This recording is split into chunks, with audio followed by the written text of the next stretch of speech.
السلام علیکم. محمد اظہر صدیق اپنے پروگرام سیاسی گپ شپ کے ساتھ حاضر خدمت ہے. 23 فروری 2024 جمعے کا دن ہے اور بہت سی چیزیں سامنے آ گئی ہیں. دو تین چیزوں پہ تو بہت ضروری بات کرنی ہے. میں نے نوٹیفیکیشن جاری کر دی ہے کامیاب لوگوں کا، ریزرو سیٹوں کا بھی کر دیا ہے، لیکن پاکستان تحریک انصاف یا سنی تحریک کی سیٹوں کا اعلان نہیں کیا. یہ الیکشن کمیشن کی بدنیتی نہیں تو اور کیا ہے؟ اس پہ بھی گفتگو کریں گے ہم. پنجاب اسمبلی میں ممکنہ اسپیکر اور آگے کیا ہو رہا ہے یا کیا کرنا چاہ رہے ہیں یہاں، اور یہاں کیا یہ حکومت چل سکے گی، اس پہ بھی گفتگو کریں گے. طارق فضلی چودھری کہتے ہیں کہ پاکستان تحریک انصاف نے بہت جھوٹ بولا ہے. سائفر اور توشہ خانہ کی اپیلیں دائر ہو چکی ہیں. بشرا بیوی سے ملاقات کی درخواست منظور ہو گئی ہے، اور بیرسٹر گوہر کو چیئرمین شپ کے عہدے سے کیوں ہٹایا؟ عمران خان کا IMF کو خط حقیقت کیا ہے؟ پاکستان تحریک انصاف میں کیا کوئی اختلافات ہیں؟ میاں اسلم کے اقبال کی گرفتاری کے خلاف بھی درخواست کی سماعت ہے. اور یہ اب طارق فضل چودھری جو ہے نا، یہ وہ لوگ ہیں کہ جنہیں حالات اور واقعات کسی ایک سمت کی طرف لے کر جا رہے ہیں.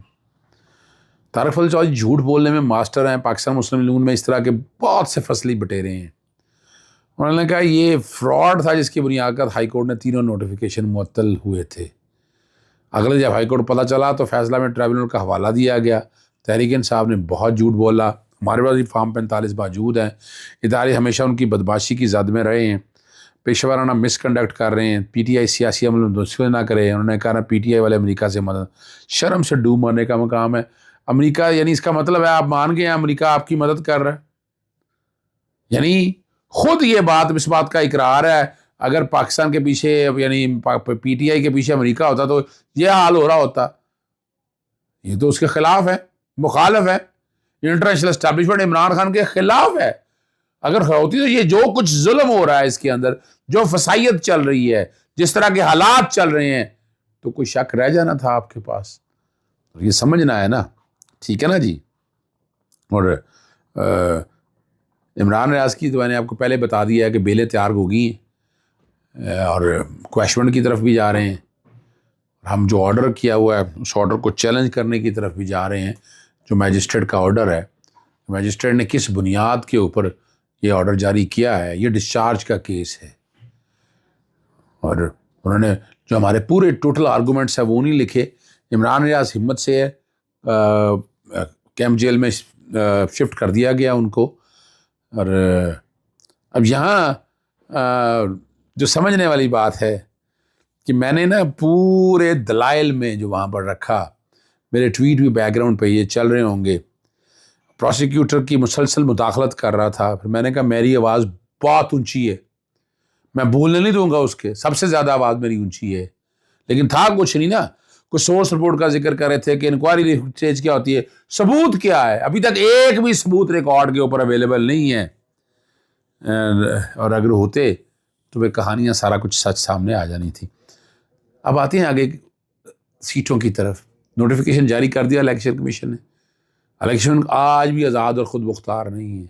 شوکت بسرا نے جو قرآن مجید پہ حلف اٹھانے کو کہا، میں سپورٹ کرتا ہوں. اور میں یہ بات آج سے نہیں کر رہا، میں کئی ٹی وی پروگرام میں بیٹھ کر دل پہ ہاتھ رکھ کر اور قرآن مجید کی قسم کھا کر کہ یہ جو کچھ ہو رہا ہے اس ملک کے اندر، جو فسائیت ہو رہی ہے، یہ کب رکے گی؟ یہ روکنا ہوگا اگر ملک کو آگے لے کر جانا ہے آپ نے. آپ دیکھیں ہم سنتے آئے، میں بھی بڑی باتیں کیا کرتا تھا، قومی حکومت کی ضرورت ہے. کون سی قومی حکومت؟ لوٹ مار اکٹھے ہو کے ڈالے. PDM-1 قومی حکومت تھی تو اور کیا تھی؟ اچھا اس کے بعد چلے ٹیکنوکریٹ نگران حکومت آپ نے چلا لیا، پنجاب کا ستیہ ناش کر دیا.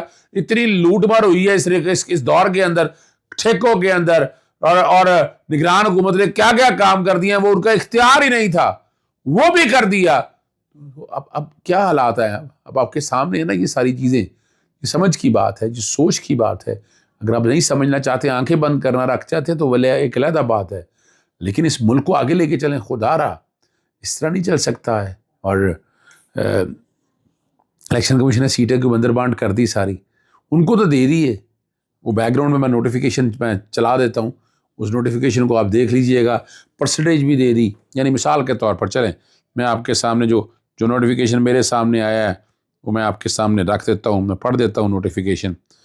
اس نوٹیفیکیشن کے اندر کیا چیزیں لکھی ہیں اور وہ ذرا سمجھ لیجئے گا، آپ لوگوں کو اندازہ ہو جائے گا کہ کیا ہونے کیا جا رہا ہے، کر کیا رہے ہیں. کیا یہ زیادتی نہیں ہے؟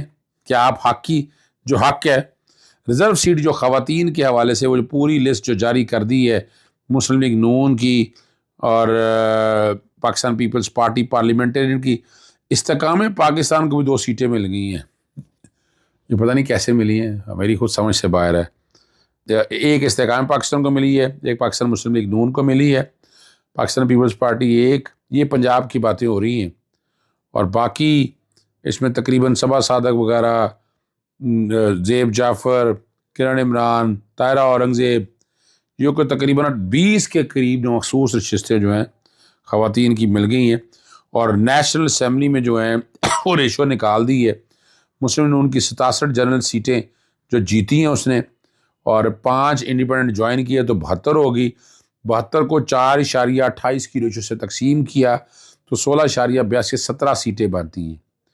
اور سنی اتحاد کونسل کی انہوں نے کہا 0 ہے، اس کو جوائن کیا 50 لوگوں نے، اور 50 کے حوالے سے میٹر جو پینڈنگ ہے کمیشن کے سامنے انہوں نے کہا جی. پیپلز پارٹی پیٹریاٹ کی 7 تو 1 آ گئی. مسلم لیگ پاکستان مسلم لیگ کاف وہ 1 آ گئی. استحکام پاکستان کی 3 ہے جی، تو 3 میں سے 1 سیٹ آ گئی جی. اور یہ ٹوٹل جو ہے نا 81 سیٹیں جو ہیں نا جی، ان میں سے 59 کے رزلٹ دے دی ہیں، 1 پہ حکم امتناعی ہے. گرینڈ ٹوٹل جو ہے وہ 141 سیٹوں کا ہے. یہ جنرل سیٹوں پہ ہے. خواتین پہ ٹوٹل 56 یہ ٹوٹل جو ہے نا جی 56 سیٹوں کے حوالے سے آگے ہے. ٹوٹل جو بننی ہے وہ ریشو میں نے آپ کے سامنے رکھ دی ہے.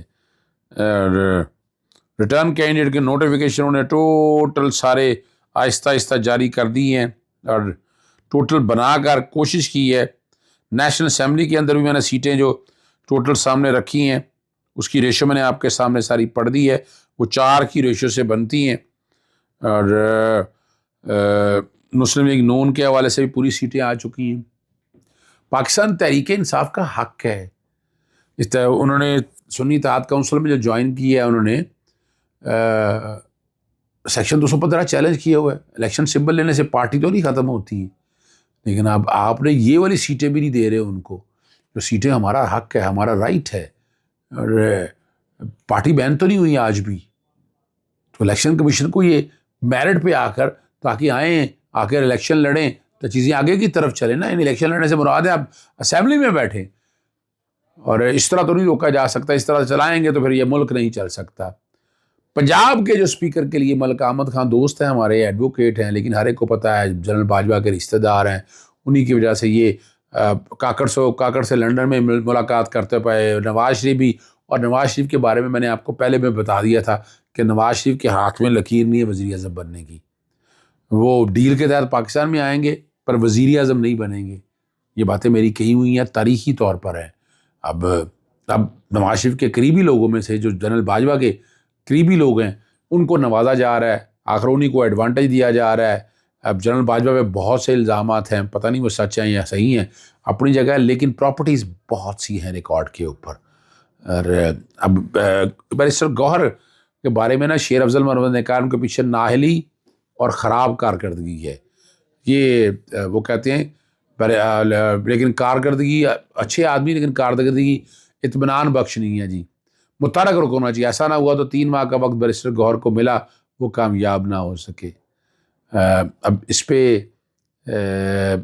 جتنی کوشش اس نے کی ہے بیرسٹر گوہر نے، انہوں نے اپنی پوری کوشش کی ہے کہ وہ چلا سکے اس ملک کو آگے، یعنی پارٹی کو آگے لے جا سکے. اس میں تو کوئی شک نہیں، نعم البدل نہیں ہو سکتا، کیونکہ فیصلے یا تو انڈیپینڈنٹلی فیصلہ کرنا ہو. اس کے لیے بیرسٹر علی ظفر کا نام ہے. علی ظفر بھی بہت محنتی آدمی ہیں، وہ وقت کیا دے سکیں گے پارٹی کو اس طرح سے، یہ دیکھنے والی بات ہے. وہ اتنا ٹائم دے پائیں گے یہ ذرا مشکل ہے، قبل از وقت ہے یہ باتیں کہنا. لیکن آگے لے کے چلتے ہیں. عمران خان نے جو IMF کو خط کا لکھ دیا ہے اور خط چلا گیا ہوگا، یہ بات کیا کر رہے ہیں علی ظفر، بات کو سمجھیے گا. یہ نہیں کہہ رہے کہ آپ نے ملک کو قرضہ نہیں دینا، دیں، آپ آڈٹ کریں، شفافیت آئے. اس ملک میں صاف شفاف الیکشن نہیں ہو سکے ہیں، یہ بھی تو سمجھ لیں نا. اور ان حکومت کو ملا قرضہ تو قرضہ واپس کیسے کریں گے یہ؟ یعنی ایک نالائق نااہل ترین گورنمنٹ جو لوٹ مار کر لے رہی ہے، جو کرپشن اور کرپشن کے پہاڑ کھڑے کر رہی ہے، ان کو پوچھنے والا نہیں، کرپٹ لوگوں کو چھوڑ دیا. یہ بھی ہم سب لوگوں نے دیکھا ہے. لیکن اب سمجھنا ہے یہ کہ آگے کیا چلنا ہے. ہاں ایک بات جو میں آپ کے سامنے نہیں کر سکا، انٹرا پارٹی الیکشن اور سنی اتحاد کونسل میں شمولیت کے بعد پاکستان تحریک انصاف کے وکلا اور سیاسی قیادت میں اختلافات بڑھنے لگے ہیں. یہ عام سی بات چلی آ رہی ہے. کیا ایسا ہو سکتا ہے؟ یہ دیکھنے والی بات ہے. لیکن آخر میں چلتا ہوں. عمران خان اور علیہ بشرا بینگ سائفر اور توشہ خانہ میں سزا کے خلاف اپیلیں دوبارہ دائر ہو گئی ہیں. معطل کرنے کی کہا گیا. جو اعتراضات لگے تھے نا، اس پہ اعتراضات لگے تھے، یہ لیٹ ہو گئے ہیں. لیکن یہ میں بتا دوں، جس دن یہ میرٹ پہ کیسز آئے نا توشہ خانہ والا، وہ ختم ہو جانا ہے. کچھ نہیں ہے اس کے اندر. یہ تو ہائی کورٹ کے اندر بحث تو شروع ہو چکے، وہاں پر تو وکلا نہیں تھے، اوپن نہیں تھی. ہائی کورٹ میں تو بحث کرنی پڑے گی نا آپ کو. اوپن جیل ٹرائل آپ لوگوں نے سارے کیے ہیں. سائفر کے پرخچے اٹھ چکے ہوئے ہیں اس کے بعد آپ نے. اور عدت کارے بھی آپ دیکھ لیجئے گا. یہ 4 کیسز میں آپ کو بتاتا چلوں کہ چاروں میں عمران خان باعزت بری ہوں گے. سوال جواب کون دے گا کہ اتنا وقت جیل میں گزارا ہے. اجازت چاہتا ہوں. السلام علیکم، اللہ حافظ. پاکستان زندہ باد.